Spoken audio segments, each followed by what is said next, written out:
Could Valkyrie have taken out Thanos easily this whole time? I'm the captain. This is Nerd Talk. Let's run it down. Now, I know you're saying to yourself, Valkyrie? Really? And easily? How? How is this possible?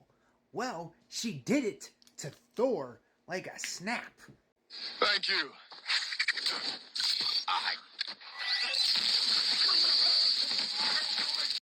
But for the purposes of this video, I don't want to just talk about how she could have just thrown that at Thanos, clicked the button, and he would have just went down. I also want to talk about what was that little chip and what caused it to make Thor drop like a sack of potatoes.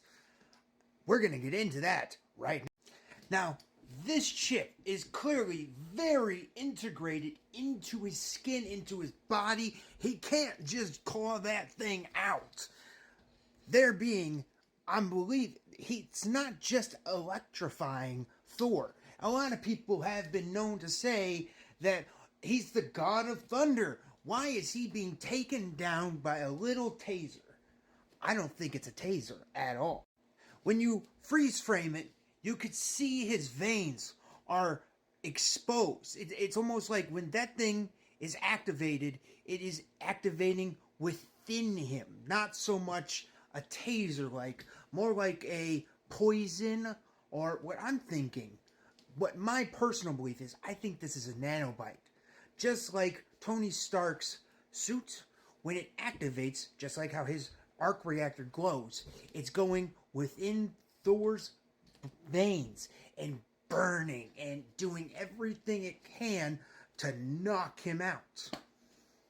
And going back to this picture, it really does look kind of similar to an arc reactor or a nanobite device integrating within his skin, a charger per se, or some sort of arc reactor device here.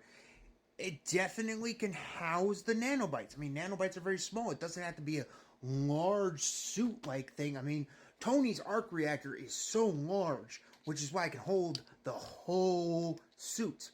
And this thing just has to hold a very small amount to go into the veins to activate him. Now, one of the reasons why I believe it is more of a nanonite situation than a neurotoxin or something like that that would go into the veins is because of the scene when Thor is thrown under a net of these things in the junction points of the nets, and they all activated. A nanobite, if small enough, would be unseen, and the netting could be projectiling it to him, in going in him in mouth, nose, who knows what. And the netting doesn't have to exactly go on into his skin, hypothetically. This is all hypothetical at this point. But it would explain both the implants in the neck and the net, per se. A nerve toxin wouldn't explain both. It would only explain the one without the other. Now, getting back to my previous point, if that device has the power to knock out the God of Thunder like that, I think I'm putting my money on it. You just throw a couple of them on Thanos and bam! Can't snap with this. Bam! Well, Thanos is done.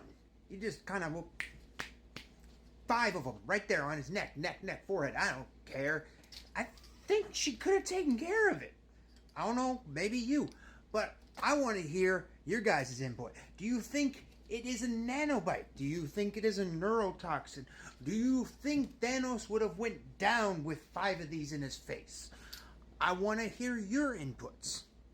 Well, as always, I'm the captain. This was Nerd Talk. Like, follow, subscribe.